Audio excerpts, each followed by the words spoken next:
If you love your games library here, but want to take it with you as easily as you can with this, you are in luck.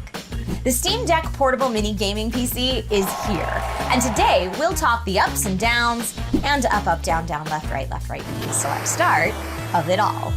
This is DIY in 5. Hey everyone, and welcome to DIY in 5.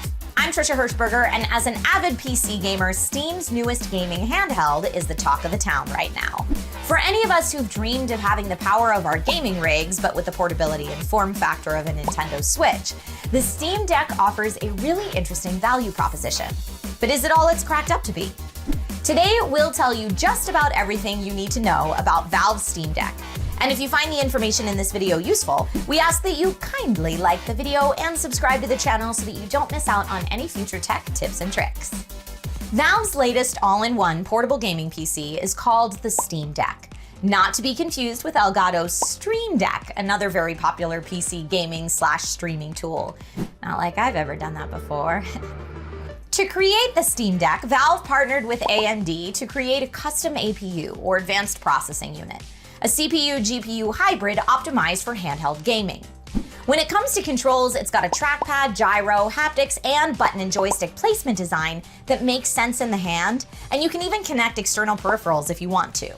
Valve has a full list of the tech specs on their site if you want to check them out, but the TLDR is, this thing looks to be a capable little powerhouse. But does it live up to the hype? Valve started shipping the first Steam Deck units to folks who pre-ordered ahead of time, and people seem to have spoken with a resounding, yeah, this thing rules. Due to the smaller screen size and an option to lock at 30 frames per second if you want to eke out more battery life, people have sung the praises of games like Horizon Zero Dawn, GTA 5, Forza Horizon 5, God of War, and have even gotten smooth Elden Ring gameplay. Wait, what PC does that? Speaking of games you can play on the Steam Deck, it handles 2D low-power games like a champ, as you might expect, but it's also surprisingly adept at the latest AAA 3D games. Now that we are talking higher-end AAA games, we should probably bring up storage, since one of those titles alone could eat up 25% of your storage or more. The Steam Deck comes in a few different storage options: 64GB eMMC, 256GB NVMe SSD, which is faster, or 512GB NVMe SSD, the fastest, all at increasing price points of $399, $529, and $649, respectively. But built-in storage is not the whole shebang, as there is an option for expandable storage. Yay! This is expandable storage via a micro SD card. So if you're looking for a great option here, the Canvas Go Plus micro SD would be a great choice, just saying. All models of Steam Deck support expanding your storage via micro SD cards. Games stored on a micro SD card will appear in your library instantly. As PC builders and DIYers, which I know many of us are who watch this channel, expansion, upgradability, accessibility, and repairability are all super important, and Valve is actually encouraging users to upgrade. Valve published its own teardown video and is sending repair parts to iFixit for direct sale to consumers. You'll love to see it. Well, I love to see it, but you may too. So what's the future of the Steam Deck? Since Valve is allowing upgrades and hardware flexibility, we could see some really cool mods coming down the line.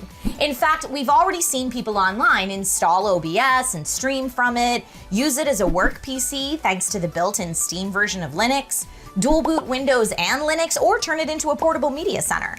Regarding other future uses, we know for a fact that Valve is coming out with a dock in late spring 2022 to connect to external displays, wired internet, USB peripherals, and power.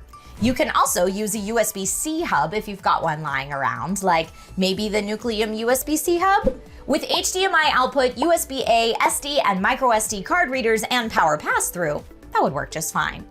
Whether or not you decide the Steam Deck is the right type of device for you, it's certainly an interesting challenger in the playing field that is today's gaming landscape. And I, for one, am all for more options for more types of gamers.